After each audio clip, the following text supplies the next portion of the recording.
For you, the University of Antelope Valley men's basketball team is heading to the NAIA tournament.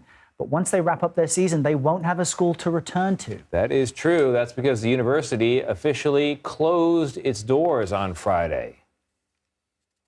The government issued an order to cease operation of all degree programs by the end of last week, and this was because of financial issues. Last month, the officials at the private school alerted the coaching staff that the season would be canceled as a result of this pending closure. But despite the obstacles, they made it to the tournament as a 6th seed. So let's bring in the coach of the University of Antelope Valley, men's basketball coach Jordan Mast. He's here with us now. Coach, how are you? Thank you for being here. Glad you're continuing. How did it come? How did you learn the news that you were going to be, the whole school was going away? And then how did you gather the strength to get this continuation and the cash to do it? Yeah, thanks for having me. Unfortunate situation, but we got an emergency call about 3 weeks ago. And in that call, they stated we're going to lose our campus, our gym, our facilities, our dorms as early as 1 week. And we had 1 week to kind of get out.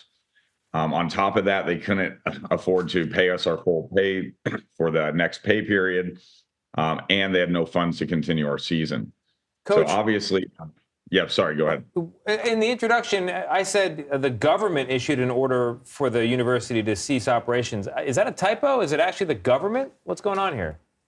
Yeah, it's the Department of Education stepped in and basically said that we won't be allowed to remain as a school based on a lot of findings that they had found through their accrediting agency.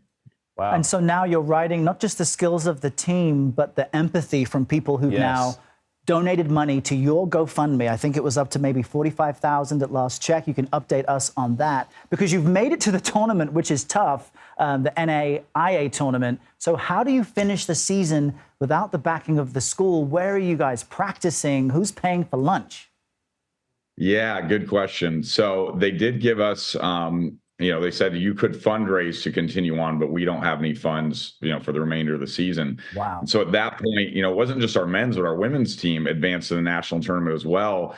And we just felt there's no way we can let, their seasons end this way. So we got to do whatever we can. And so we started a GoFundMe with the goal that we could send both the men and women's to not just the conference tournaments, but the national tournaments. And the support, getting national news attention has just been amazing. We've raised the money to allow these young men and women to continue, and couldn't be more proud of our efforts and just feeling blessed of the support around the country for people that don't even know our young men and women, but they just have a heart for the story and care. Yeah, people want to let the kids play. They want. I hope you get a banner, a championship banner, even if you don't have a gym to hang it in. I'm curious, how are the kids handling this? I mean, how are they rolling with these tremendous punches that they're facing?